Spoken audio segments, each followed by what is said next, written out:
The Western Wall in Jerusalem, known here as the Kotel, one of the last remaining parts of the temple complex that existed here until the Romans destroyed it in the year 70 CE, is one of, if not the most visited site in the entire land of Israel. Everybody comes to see the Western Wall. And some people, when they put their hands on those stones, they will immediately begin to weep, which is why it is also known by some people as the Wailing Wall. But some people go to it. They put their hands on those stones and they feel nothing at all. They'll come to me and they'll say, David, I don't get it.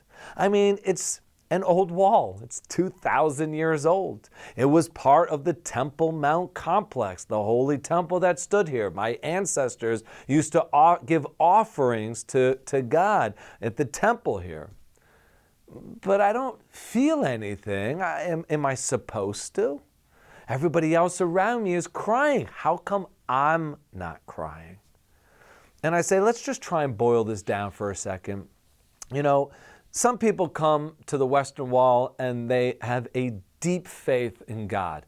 Some people come to the Western Wall and they say, okay, God exists, but what does that really mean to me in my daily life? Or God exists, but I don't necessarily relate to him in the same way as Jews do, or I don't relate to him as Christians do, or you know, God's up there, but like, does he really know who I am? Right? So some people go with a devout relationship with God. Some people go with a quasi relationship, and some people go with no relationship and don't believe in God at all.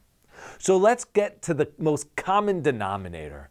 And let's just for a minute, forgive me, but just for a minute, let's just take God out of the equation. And let's boil it down to science. Let's boil it down to quantum physics, okay? Today, everybody knows quantum physics is a reality. It's a science. It's been proven. E equals mc squared, right? Everything is energy. Right? One of the biggest proofs, I think, of God. Because what is the battle cry of the Jewish people? Shema Yisrael, Adonai Eloheinu, Adonai Echad.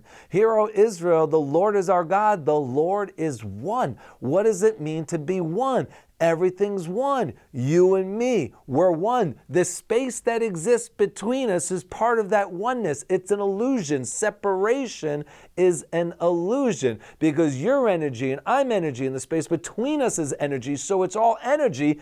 E equals mc squared. We're just vibrating at different frequencies. So if we're vibrating at different frequencies, we can walk into a room and be like, whoa, I don't like the vibe of that place. That dude over there, he's vibing me wrong. And that's true. You're not resonating with him. He's got a vibrational frequency at this moment in time that doesn't resonate with your vibrational frequency. And that's okay. We don't all have to be vibing to each other's vibrations. But when are we vibrating the strongest? You're vibrating the strongest is when you're being open, when you're being real, when you're being truthful, when you're being vulnerable. And that's why relationships are built on vulnerability. Relationships are built when you are open to one another. That's why our spouses are always asking us to be more vulnerable, to be more open, to be more honest, to let us in just a little bit more so that we can get to know the real you, so that we can feel you, so we can feel your vibration. And when are we being open the most? Is when we are in meditation, or what we call in Judaism in prayer, when we are, if we're lying, only lying to ourselves or to God. So in prayer, you're being the most open and the most honest. You're opening up your heart. You're crying out to the master of the world. You're screaming out to God inside your heart.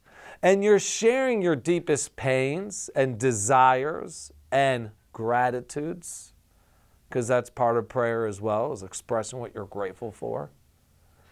And if we are opening ourselves up in prayer, Well, for 2,000 years, no matter where your grandparents were, they always prayed towards Israel. And if they're in Israel, they always pray towards Jerusalem. And if they're in Jerusalem, they always pray towards the Western Wall. So all of that energy that we were exuding when we were vibrating the strongest, sending out those vibrational frequencies, were all happening during those times of prayer 3 times a day. And where did that energy get absorbed into? The Western Wall, into the Kotel. Which is why, even if you want, God forbid, to take God out of the equation, when you go up to those stones of the Western Wall and you place your hands on those stones, take a deep breath and try and calm yourself down just a little bit from the incredible excitement it is to touch those stones for the first time. And just try and feel the vibration of those stones vibrating back at you. Because those are maybe your grandparents, your parents, or your great-great-grandparents. Those are your ancestors for the last 2,000 years who directed their prayers to those stones, because E equals MC squared. It's all energy. And they sent that energy right into those stones, and they have been reverberating back ever since. So you get a chance to meet them for the first time or to say hello to them again.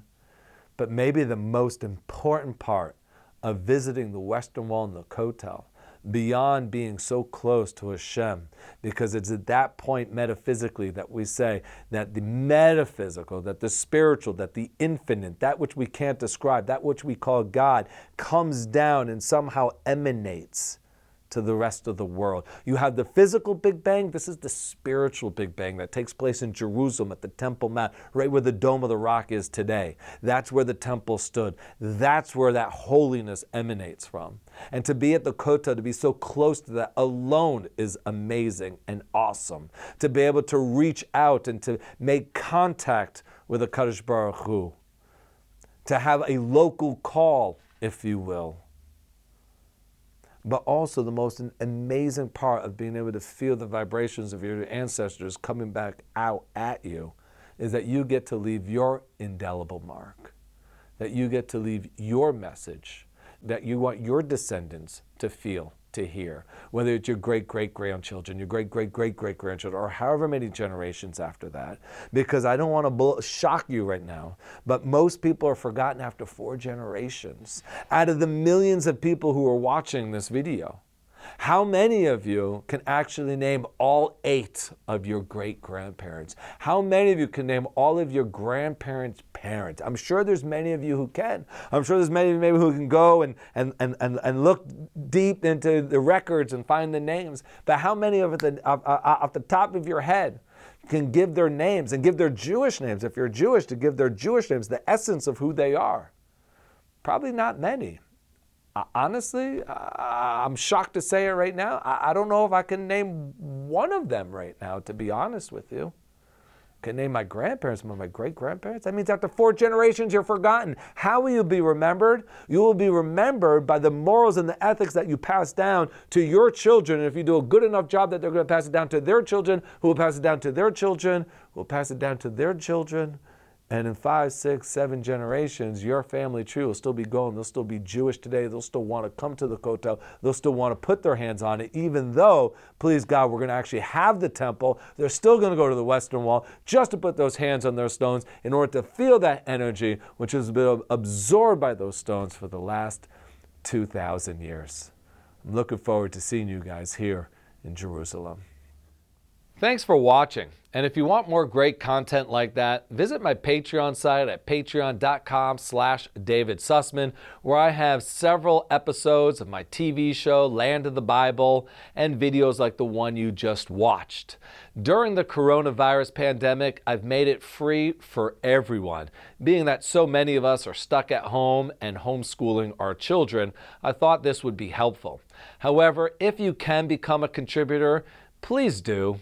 This is the way that I'm supporting my family and myself during these difficult times. Thank you.